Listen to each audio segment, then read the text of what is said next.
I've had about 9 meetings today already, and I started quite early to get information on things that should be done very quickly in terms of evacuation of refuse and making sure that the town remains squeaky clean.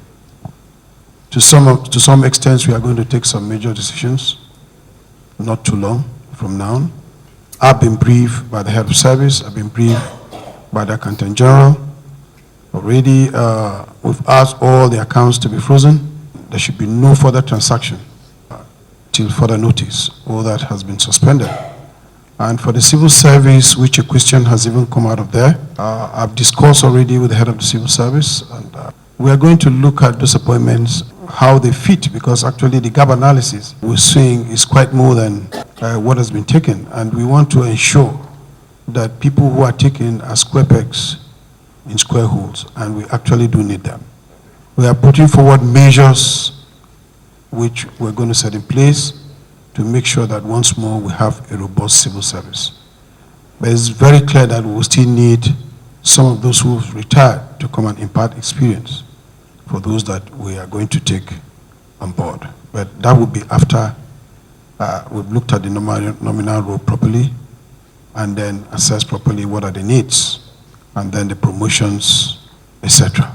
We are going to look into all that. I believe that the only thing that we want to do differently is actually, most of it is in the fiscal policy.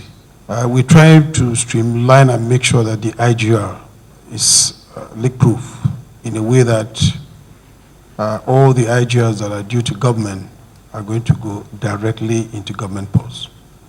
We'll try to make sure that we discuss in order for our debts to be staggered in a way and manner that we will be able to run government.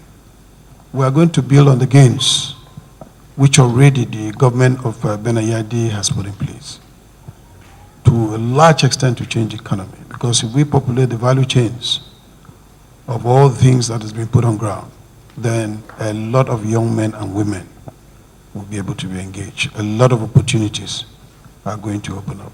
But I give you assurance that definitely the foundation has been laid.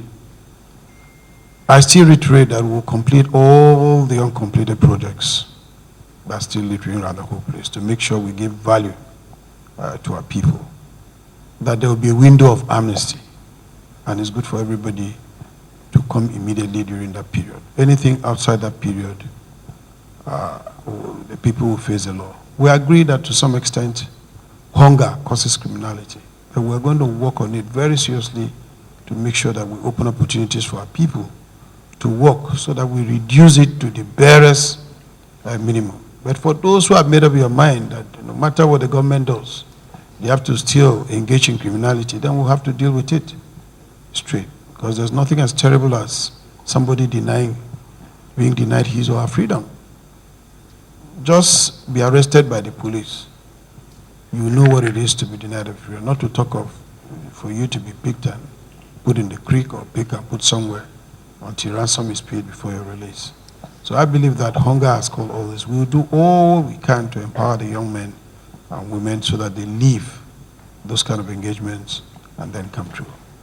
We are going to set up a transition review committee that is going to review the reports that we've gotten from the transition committee that was set up by the immediate past government. And for the chairman of that committee, we have Ntufam Fidel Subo as the chairman. He will co-chair it with Professor Yotim Yom. Professor Wanena will be the secretary.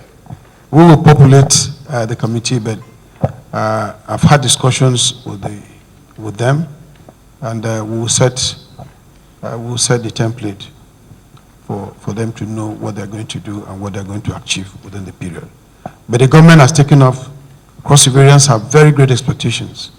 And whoever engaged in this government, we are going to be very, very serious. People must be ready to work. Even you too must be ready to work. We want to deliver the best for our people. We have no hiding place.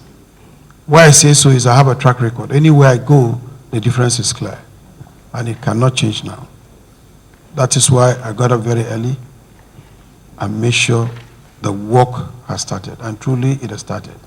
Since we are all going to be together like that, day in, day out, you will know that the schedules are going to be hectic, because in most of the places, I'll also expect you to be there. So be ready to sacrifice for Cross River State.